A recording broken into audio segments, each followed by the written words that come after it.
What's the latest on treating depression with the spice saffron?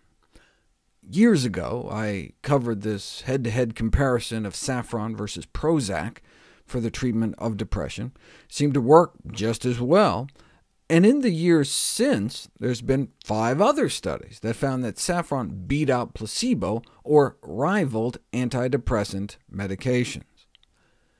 It may be the red pigment in the spice called crocin, since it alone beat out placebo as an adjunct treatment, significantly decreasing symptoms of depression, symptoms of anxiety, and general psychological distress. Perhaps in its antioxidant role, preventing free radical-induced damage within the brain. The amount of crocin they used was equivalent to about a half teaspoon of saffron a day. If the spice works as well as the drugs, one could argue that the spice wins, since it doesn't cause sexual dysfunction in the majority of men and women, like most prescribed antidepressants do, with drugs like Prozac, Paxil, and Zoloft causing adverse sexual side effects in about 70% of people taking them.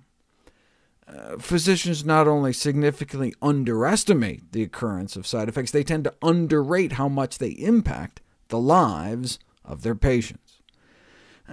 Not only is this not a problem with saffron, the spice may even be able to treat it. In folk medicine, there's a widely held belief that saffron might have aphrodisiac effects. So men with Prozac-induced sexual impairment were randomized to saffron or placebo for a month. And by week 4, saffron resulted in significantly greater improvements in erectile function and intercourse satisfaction.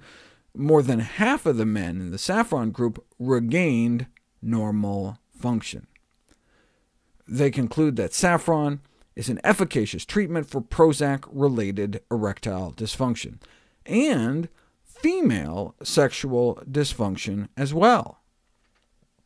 Female sexual function increased by week 4, improving some of the Prozac-induced sexual problems, but not others, so better perhaps to try saffron in the first place for the depression and avoid developing these problems, since sometimes they can persist even after stopping the drugs, potentially worsening one's long-term depression prognosis.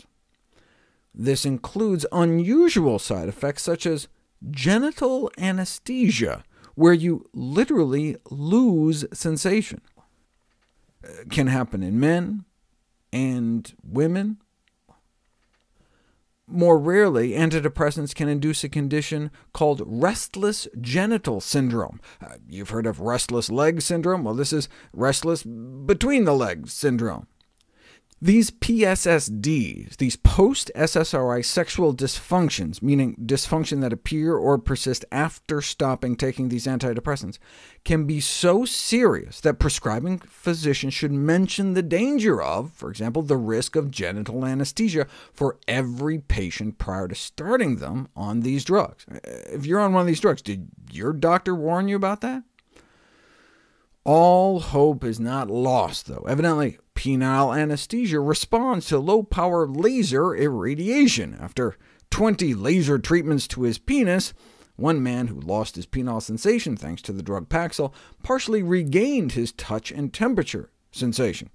However, he still couldn't perform to his girlfriend's satisfaction, and she ended up evidently leaving him over it, which probably didn't help his mood any. But before you feel too bad for him, compare a little penile light therapy to clitoridectomy, clitoris removal surgery.